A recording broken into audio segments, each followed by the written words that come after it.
아니 보고서 보셨죠, 그죠? 네. 네, 지금 뭐 전문을 보시거나 이런 건 아직은 전문 대강 봤어요. 봤어요, 보셨어요? 대강. 네, 네. 한번 쭉 봤습니다. 아니 그 IA 사무총장 그로시 총장인가 그분이 괜찮다고 이제 이야기했어요, 그죠? 네, 보고서에도. 보고서에. 네. 네. 오염수 방류하더라도 안전하다. 이게 승인해 준 셈이죠, 그죠?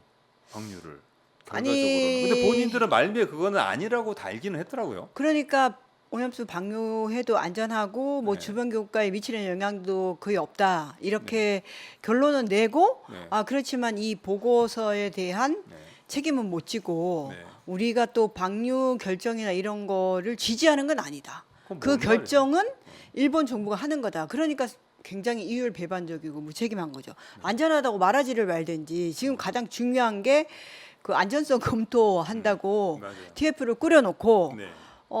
그 오염수 배출하더라도 안전하다 이렇게 결론을 내놓고 그렇지만 이거는 뭐 우리 책임은 아니다. 뭐 예. 우리는 모르겠다. 뭐 이런 거죠, 지금. 그죠? 그러니까 이거 결정에 대해서 우리가 책임지는 건 아니다. 결정은 일본 정부의 몫이다. 안전관리도 일본 정부의 몫이다.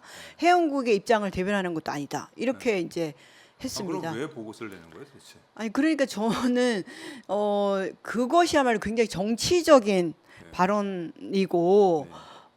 IAEA가 그러면 그렇게 책임을 못 질 보고서를 왜 이 주변의 이웃 국가에 영향을 미칠 수 있는 것에 대해서 단정적으로 안전하다고 결론을 지으면서 발표하는가? 이건 진짜 알 정말 수가 근본적인 없네. 문제라고 생각해요. 네. 근데 어쨌든 일본은 근데 이거를 저 기초로 해서 방출을 네. 할 예정인 거 아니에요, 그죠? 그렇죠. 이걸 뭐 빌미로. 한국 정부도 네, 한국 그- 정부도 허용을 해주겠다고 하는 입장이라고 예, 봐야 예. 되는 거죠. 말은 아직 그렇게 아니 한 건 아니지만. 왜냐하면 뭐 한국 정부가 계속 과학적이고 객관적인 네. 검토를 통해서 오염수 뭐 방류에 대해서 입장을 정리하겠다 얘기를 해왔고 그 과학적이고 객관적인 검토라는 것은 뭐 IAEA를 얘기하는 것이고 그리고 또 이제 그 어제 이제 최종 보고서 IAEA 최종 보고서가 나온 이후에 뭐 정부 여당의 이런 뭐 관계자나 대표들이 말하는 걸 보면 이제 뭐 그 사실상 지지하는 그런 네. 발언들을 하고 있으니까 근데 보고서가 나온 당일날 네. 중국 같은 경우는 주일 중국 대사도 아주 뭐 명료하게 반대한다고 이야기를 했을 뿐만 아니라 중국 정부도 지금 그런 입장을 이야기하고 있는 거잖아요. 그러니까 중국 정부는 굉장히 명쾌하게 얘기했죠. 명쾌하게 얘기했더라고요. 예, 네. 대단히. 네. 그러니까 그 오염수 해양 방류를 결정해 두고 사실 그거를 추가하고 보완하는 형태의 검토였다. 네. 그리고 또 뭐그 과학적인 검증 이런 것들이 제대로 이루어지지 않았고 전문가들의 만장일치 의견도 아니었다고 뭐 해석하고 그리고 IAEA가 무엇보다 해양 환경 영향이나 생물학적 측정 이런 거 하는 하고 거에 그게 없죠, 적절한 원래. 네. 기구가 아니지 않느냐. 네. 그러니까 대단히 이제 그 핵심을 본질을 짚는 그런 논평을 했다고 저는 봅니다. 네. 그러니까 중국이 그동안 그렇게 이야기해온 적은 사실 없었죠. 이번에 확실하게 이야기한 셈이 된 거죠. 중국은 오염수 해양 방류는 반대 입장을 반대는 했지만. 네, 네. 그런데 이제 보고서가 나오니까 네. 그 보고서의 핵심적인 문제점을 지적한 거죠. 네. 지금 일본은 어쨌든 그 방류를 위한 터널을 지금 거의 다 완공했고, 완공했습니다. 네, 이제 이 보고서가 나와서 이제 시기만 보겠네요, 그죠? 그렇습니다. 그런 그러니까 IAEA 셈인데. 사무총장이 뭐 7일인가 한국에 온다 그러고 또 네. 태평양 도서국가 포럼도 지금까지 반대를 해왔잖아요. 네네네. 뭐 그런데도 찾아간다는 거는 오염수 방류를 돕기 위한 그런 정치적 그런 게 좀 행보가 끝난 아닌가 다음에 이렇게 이제 생각합니다. 실제로는 하겠군요. 근데 그 IAEA 같은 기구에 사실 지금 요 보고서 작성하는 그 위원회에 11개국의 과학자들이 포함되어 있다 그러고 한국 과학자도 포함되어 있다고 하는 얘기가 있던데 그 한국의 대표는 아닌 거잖아요, 그런 분들이, 그죠? IAEA 보고서에 보면 네. 11개 국가들이 전문가들이 와서 결합이 같이 하고 있는데 이 사람들은 지난번에 말씀하셨듯이 예, 발런티어, 자원봉사라고 그렇게 했죠. 얘기를 네. 하고 있고 네. 그 뭐 국가를 대표하는 전문가는 아니라고 보고서에도 나와 있고요. 네. 우리 한국에서 나가는 전문가도 독립적인 전문가라고 보기 힘든 게 왜냐하면 정부 소속 기관의 그 연구원이고 그리고 IAEA 사무국이 이제 이거를 주관하면서 전문가들의 조언을 받는 형식으로 진행이 됐거든요. 그렇게 보고서에도 나와 있어요. 네.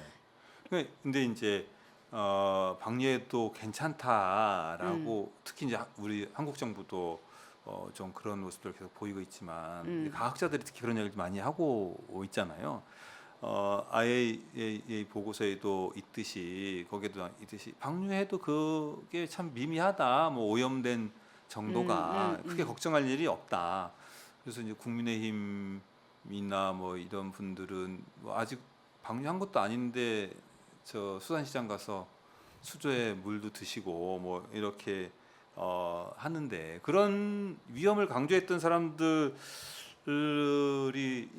그 전에는 근데 3, 4년 전에 그분들이 다 위험을 엄청 강조했었거든요. 네, 사실 그렇죠. 거꾸로 막 뭐 진짜 여러모로 그렇게 하면 안 된다고 언론도 미디어들도 사실 그랬던 건데 지금은 이제 그런 게 괴담이라고 선회를 하신 거잖아요, 그분들이. 그러니까 저는 그거를 이제 본질을 희석시키는 네.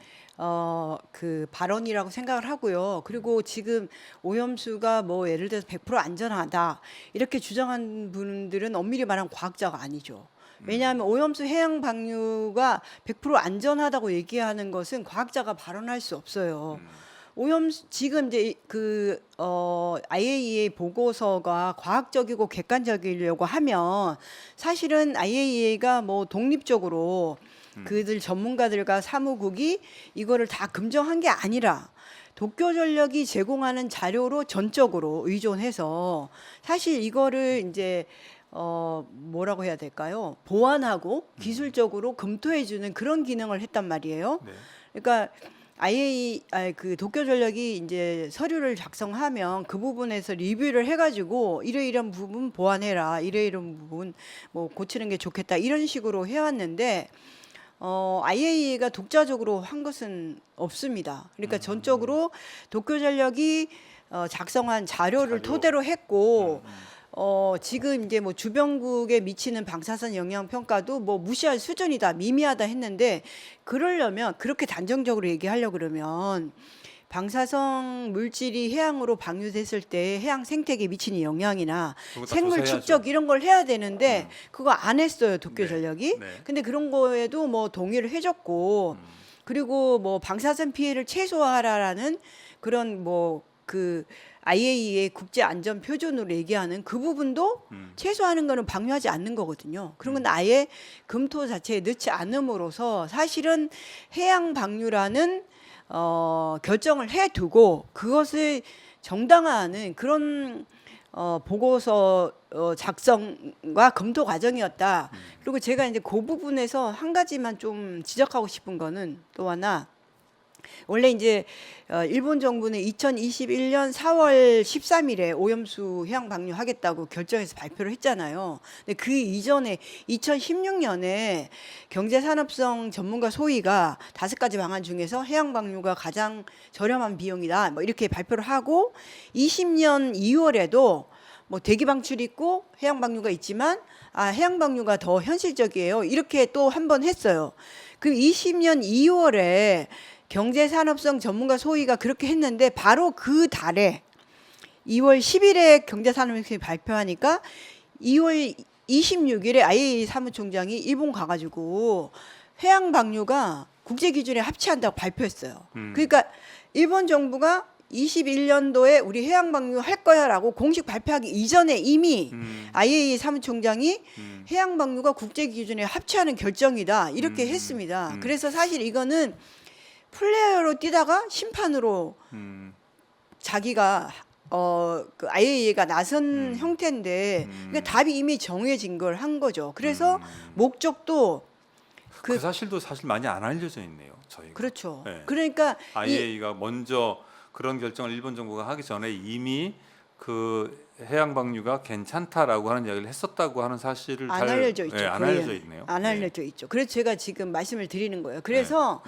그 지금 일본 IAEA가 검토팀을 하면서 목적을 정하고 있는데 해양 방류를 안정적으로 하기 위한 기술적 지원을 위해서 우리는 이걸 한다.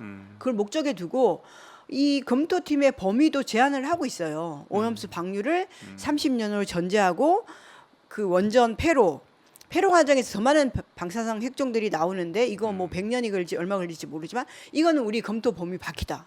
이렇게 해서 여러 가지 뭐 면제부를 일찍부터 줬다 이런 얘기도 되네요, 그죠? 그렇죠. 그러니까 출발부터 객관적이고 과학적이고 중립적인 형태로 출발한 게 아니다. 이 네. 보고서는. 여러 가지 그런 사례들이 나오고 있고 또 사실 우리가 그런 잘 모르는 상태에 있었던 것들이 네, 다시 네. 예, 말씀하신 거 있는데 그린피스 같은 환경단체들 보고서에는 과학적으로도 문제가 있다 이런 내용들이 있다면서요? 그렇죠. 네, 예. 그게 이제 그 해양 생태계에 미치는 영향이나 생물 축적 이런 부분들에 대해서 네. 도쿄 전력이 그런 방사선 영향 평가를 하지 않았다. 그런 부분들을 지적하는 거고요. 네. 그리고 또 뭐 그린피스 보고서에 보면은 지금 이제 녹아내린 해결료 3개의 원전이 있잖아요. 네. 그거 냉각수 퍼부어가지고 오염수가 발생한 거 아닙니까? 네네. 그러니까 그 해결료를 다 제거할 때 네. 완전히 폐로 할 때야 오염수 발생이 종료되는데 그 부분을 원천적으로 제외하고 네. 실제로는 그 해결료에 들어있는 방사능 핵종이 지금 탱크 안에 있는 것보다 1000배 이상 더 많은 핵종이 포함되어 있는데 이런 부분을 다 검토 범위에서 제외한 것 자체가 문제라고 지적을 하는 거죠. 네.